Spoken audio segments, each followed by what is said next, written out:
आज बड़े विशाल स्तर पर हमारे देश में धर्मांतरण का कुचक्र चल रहा है। बिहार भी उसकी बड़ी मात्रा में चपेट में है। कोई आता है आटा लेकर के, कोई आता है दाल लेकर के, कोई आता है चावल लेकर के, और हमारे भाइयों को, हमारे साथियों को, हमारे मित्रों को रातों रात ईसाई बना करके चला जाता है।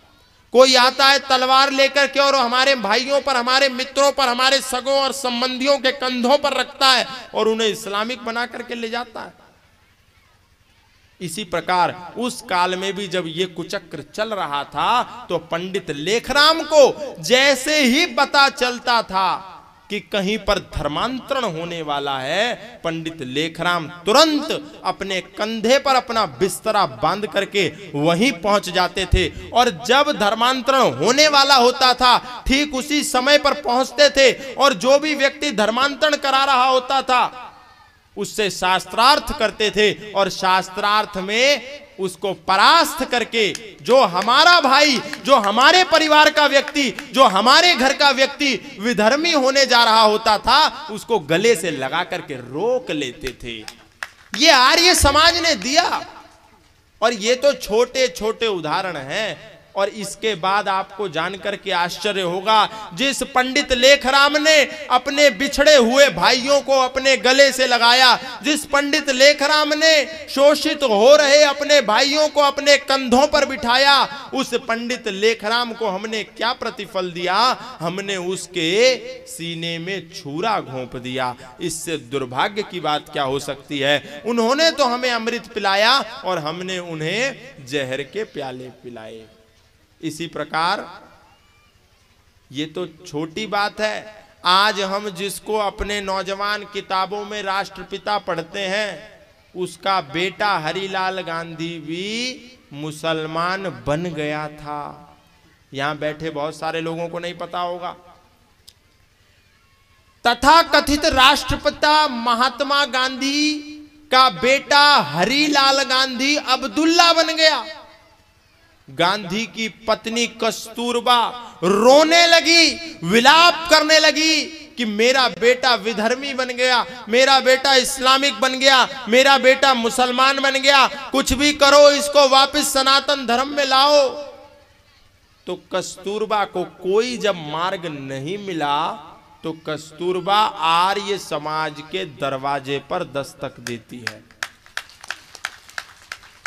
और उस समय महाराष्ट्र में एक आर्य समाज के विद्वान पंडित के पास जाती है और जाकर के दरवाजे पर भीख मांगती है कि पंडित जी मैं आपसे प्रार्थना करती हूँ, पंडित जी मैं आपसे निवेदन करती हूँ, पंडित जी मैं आपसे आग्रह करती हूँ, मैं लुट गई, मैं बर्बाद हो गई, मेरे पास अब कुछ नहीं बचा, मेरी झोली खाली भेजना मत, मुझे भिक्षा दे दो। तो पंडित जी सोचते हैं भारत की आजादी के सबसे अग्रिम पंक्ति में चल रहे नेता, सर्वमान्य नेता गांधी की पत्नी भला मुझसे क्या भिक्षा मांगने आई है?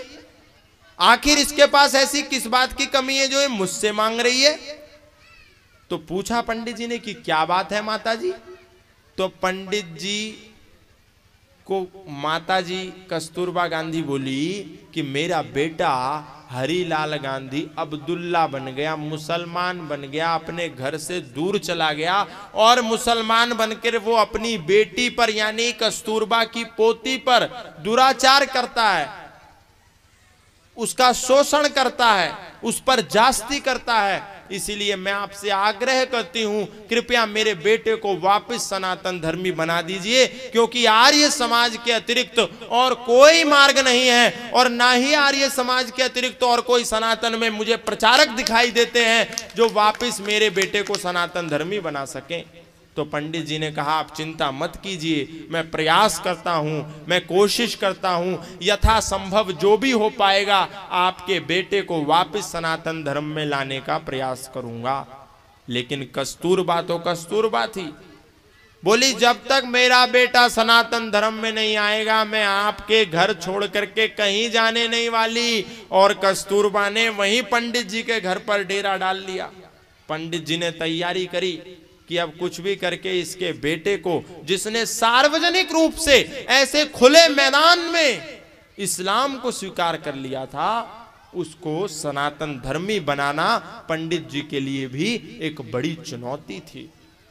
पंडित जी उसके पास पहुंचे, हरिलाल गांधी से कहा कि तुम क्यों मुसलमान बन गए, तुम क्यों इस्लामिक बन गए, तुम क्यों विधर्मी बन गए।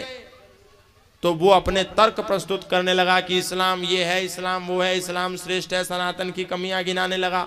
तो पंडित जी ने 2 घंटे तक उसके साथ तर्क वितर्क किया, उसके साथ शास्त्रार्थ किया, और 2 घंटे के बाद परिणाम ये निकला कि हरिलाल गांधी जो अब्दुल्ला बन गया था वो पुनः सनातन धर्म में वापिस आ गया। ये आर्य समाज के कार्य हैं। तो ये वो लोग जब आप पर आक्रमण करें, जब आर्य समाज पर आक्रमण करें, जब सनातन धर्म पर आक्रमण करें, तो हमारे पास उनको देने के लिए जवाब होने चाहिए। परंतु हम क्या करें? हम तो खुद अपने भगवान को बदनाम करते हैं, हम तो खुद शिव को बदनाम करते हैं, हम तो खुद कृष्ण को बदनाम करते हैं, हम तो खुद मर्यादा पुरुषोत्तम श्री राम को बदनाम करते हैं। और जब बदनाम करते हैं तो बाहर से एक विधर्मी आता है और बोलता है, अरे ये तुम्हारा कैसा भगवान है जो लड़कियों के साथ नाचता है, ये कैसा भगवान है जो अपनी पत्नी को लेकर के सारे जगत में घूम रहा है, ये कैसा भगवान है जो नशा करता है, ये कैसा भगवान है जो भांग पी करके चिलम लगा करके मदमस्त होकर के जोकरों की तरह नाचने लगता है। ये कोई भगवान नहीं हो सकता। इसीलिए आ जाओ तुम इस्लाम में धारण हो जाओ, इस्लाम को धारण कर लो, इस्लाम में दीक्षित हो जाओ। और हमारे पास जब इन प्रश्नों का कोई उत्तर नहीं होता तो हम चुपचाप चल देते हैं और मुसलमान बन जाते हैं। ऐसे ही कोई भी आता है ईसाई और बोलता है, ये कैसा भगवान है जो भांग पीता है, जो चिलम पीता है, ये कैसा भगवान है जो नाचता गाता रहता है, ये कैसा भगवान है जो महिलाओं के कपड़े चोरी करके पेड़ पे चढ़ जाता है। और जब हमारे पास इन प्रश्नों का उत्तर नहीं होता तो हम लोग ईसाई बन जाते हैं।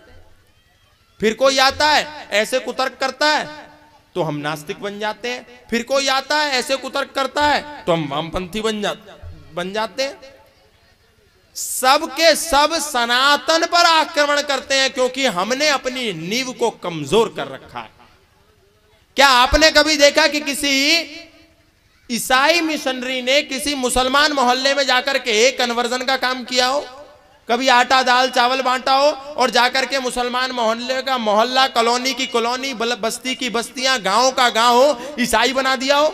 कोई दुनिया का ईसाई मिशनरी मुसलमानों पर जाकर के कन्वर्जन धर्मांतरण नहीं करता।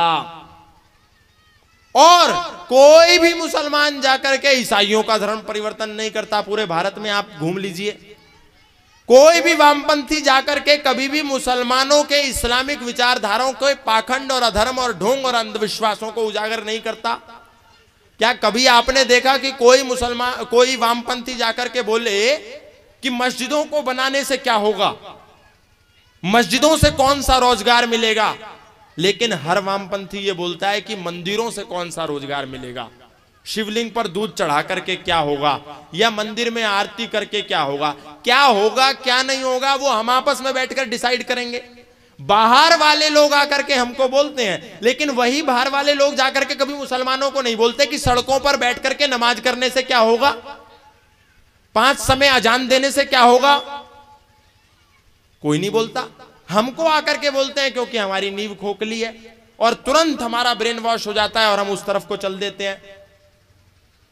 और माता पिता जाकर के रोज शिवलिंग पर सुबह शाम जल चढ़ाते हैं, 16 सोमवार के व्रत रखते हैं, और बेटा जाकर के कभी किसी विश्वविद्यालय में क्रॉस का लॉकेट गले में पहन लेता है। क्यों पहन लेता है? हमारी कमी के कारण। क्योंकि हमने उस बेटे को मंदिर में लेके गए, राम जी के आगे माथा टेकना सिखाया, कृष्ण जी के आगे माथा टेकना सिखाया, हनुमान जी के आगे माथा टेकना सिखाया, सोमवार को व्रत रखना सिखाया, शनिवार पर जाकर के पीपल पर धागा बांधना सिखाया, हनुमान जी को जाकर के लाल सिंदूर लगाना सिखाया। लेकिन हमने अपने बच्चों को कभी भी मर्यादा पुरुषोत्तम श्री राम की जीवन चरित्र नहीं बताया। हमने कभी भी अपने बच्चों को योगेश्वर भगवान श्री कृष्ण का सत्य चरित्र नहीं पढ़ाया। हमने कभी भी अपने बच्चों को धर्म की परिभाषा नहीं बताई। हमने कभी भी अपने बच्चों को सत्य का बोध नहीं कराया। लेकिन वहीं अपने गांव में भी देख लेना, जो मुसलमान लोग रहते हैं, 5 साल का बच्चा भी अपने बाप के साथ नमाज करने जाता है। 5 साल का बच्चा भी मदरसे में पढ़ने जाता है, और नहीं जाता है थोड़ा संपन्न मुसलमान है तो मौलवी घर पर उसको पढ़ाने आता है। लेकिन हमारा बच्चा जाकर के jingle bell jingle all the way, Santa Claus is coming alone, ऐसे गीत गाता है, ट्विंकल ट्विंकल लिटिल स्टार कहानियां गाता है। और फिर वो जब रट करके स्कूल से आता है और हमारा कोई रिश्तेदार आता है तो बच्चे को बोलते हैं बेटा ट्विंकल ट्विंकल वाली स्टोरी सुनाना, बेटा जिंगल बेल सुना करके दिखाना, और उसमें गौरवान्वित महसूस करते हैं। अरे हम लोगों को शर्म आनी चाहिए कि आपके पड़ोस में रहने वाला एक छोटा सा 5 साल का बच्चा 5 समय की नमाज को जानता है, लेकिन आपके घर का बच्चा 5 महायज्ञों को नहीं जानता। इसलिए हम यदि अपने धर्म को बचाना चाहते हैं, अपने अस्तित्व को बचाना चाहते हैं, अपनी संस्कृति की रक्षा करना चाहते हैं, तो सत्यार्थ प्रकाश अपने बच्चों को पढ़ाना ही पड़ेगा। यदि आज हम अपने बच्चों को ऋषि दयानंद के दिए हुए अनमोल रतन नहीं देंगे, यदि आज हम अपने बच्चों को सत्यार्थ प्रकाश की शिक्षा नहीं देंगे, यदि आज हम अपने बच्चों को संस्कार विधि नहीं पढ़ाएंगे, यदि आज हम अपने बच्चों को गौ करुणा निधि नहीं पढ़ाएंगे, यदि आज हम अपने बच्चों को व्यवहार भानु नहीं पढ़ाएंगे, यदि आज हम अपने बच्चों को आर्योद्देश्य रत्नमाला नहीं पढ़ाएंगे, तो आपके बच्चे जाकर के कल मुसलमान और ईसाई जरूर ही बन जाएंगे। इसीलिए अपने धर्म की रक्षा के लिए, अपने अस्तित्व की रक्षा के लिए, अपनी संस्कृति और सभ्यताओं की रक्षा के लिए हमको ऋषि दयानंद के अनमोल रतन पढ़ने ही होंगे। और सबसे बड़ी बात, पूरा सत्यार्थ प्रकाश पढ़ लेना, लेकिन एक भी पन्ना ऐसा नहीं पढ़ पाओगे, ऐसा नहीं खोज पाओगे जहां ऋषि दयानंद ने लिखा हो कि इन सब चीजों को पढ़ने के बाद मेरी ही दिया बत्ती करो, मेरी ही पूजा करो, मेरी ही उपासना करो, मेरी ही आराधना करो। कहीं नहीं लिखा। दुनिया का एकमात्र सन्यासी, दुनिया का एकमात्र महापुरुष, दुनिया का एकमात्र ऋषि, दुनिया का एकमात्र आधुनिक युग का आचार्य, जिसने अपने पुस्तकों में संसार को अथाह वैदिक संस्कृति का, वैदिक विज्ञान का ज्ञान तो दिया, लेकिन किसी को भी नहीं कहा कि मेरी पूजा करो, मेरी उपासना करो, मेरे को माला चढ़ाओ, मेरी आरती गाओ, मेरे भजन करो, मेरी फोटो लगाओ। उस महापुरुष ने पहले ही अध्याय में कहा कि परम पिता परमात्मा इस संसार को बनाने वाले हैं, परम पिता परमात्मा इस संसार को चलाने वाले हैं, उसी की साधना करनी है, उसी की उपासना करनी है, उसी की स्तुति करनी है और उसी की प्रार्थना करनी है, मेरी नहीं करनी और मेरा तो चित्र भी नहीं लगाना। दुनिया का एकमात्र व्यक्ति, बाकी जितने भी संप्रदाय हैं वहां उनके संस्थापकों की ही पूजा होती है। इसलिए यदि अपनी रक्षा करना चाहते हैं, अपने आने वाली पीढ़ियों की रक्षा करना चाहते हैं, तो हमें वेदवादी संगठन आर्य समाज के छत्र के नीचे आना ही होगा और अपने भाइयों को गले लगाना ही होगा।